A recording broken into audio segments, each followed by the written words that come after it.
Welcome to Indepth with Academia. I'm Richard Price, your host and the CEO of academia.edu, where we bring academic research out into the open and try to untangle what it all might mean for us in our everyday lives.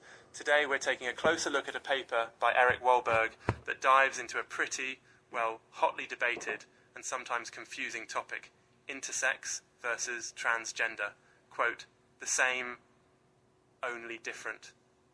So, right up front, I want to remind you that I'm presenting Wahlberg's work neutrally.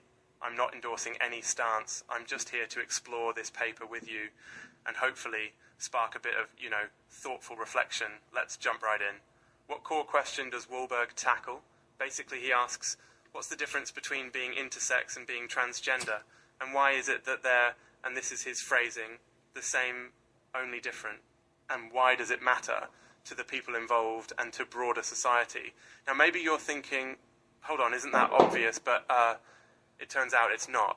There's a lot of confusion and debate, not just among the public, but even in activist circles, the medical field, and policy making. So why is this important? Because how we understand these differences or similarities has real impacts. It shapes law, healthcare, identity, and, honestly, even how people are treated on a daily basis. If you've ever filled out a form at the doctor's office or at the DMV, you know those boxes can be awkward, even for so-called regular situations. For someone who is intersex or transgender, those categories can mean a lot or sometimes feel really restrictive. Okay, so what does Wahlberg actually find or argue? He starts by carefully laying out what intersex means. Intersex people are born with physical or genetic traits that don't fit typical definitions of male or female bodies. It's genetic, biological, and sometimes it's not even apparent until puberty or, oddly, even later in life. He details conditions like androgen insensitivity, Klinefelter's and Turner's syndromes, and points out there are at least 30 known varieties, he says, and this is a key thing. Being intersex isn't about identity or choice. It's a condition someone's born with, which sometimes leads to unique medical or social issues. But for the most part, it's about biology, not ideology. Wahlberg even notes that in many cases the social battle for intersex rights is more about simple civil protections, like freedom from unnecessary surgeries, than about totally transforming society. Contrast that to transgender experiences. Here, the core is gender identity. Feeling that your internal sense of being male, female, or something else doesn't match the sex you were assigned at birth. For trans people, it's not about chromosomes or anatomy, but about how your gender feels and is expressed. That, Wahlberg argues, puts trans issues more squarely in the realm of identity and often politics, and he's quick to point out, again, presenting this all neutrally, these two categories often get lumped together under big umbrella abbreviations like LGBTQI+. But Wahlberg suggests this can be problematic. He gives examples where intersex activists have felt their unique needs and experiences get overshadowed or misunderstood when they're piggybacked onto the broader LGBT movement.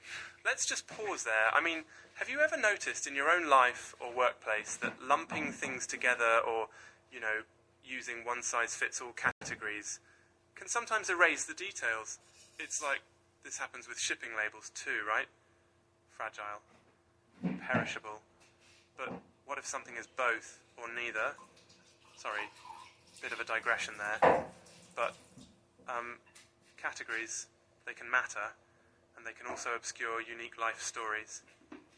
Back on track. Wahlberg shares powerful stories from intersex individuals, like the experience of surgeries done without consent and the later realization of what actually happened to them.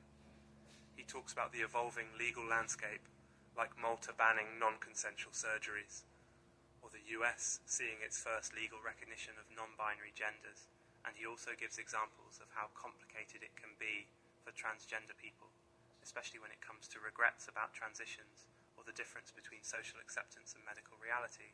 A key takeaway for listeners, you and me, right, is that academic research like this isn't about laying down commandments or final answers.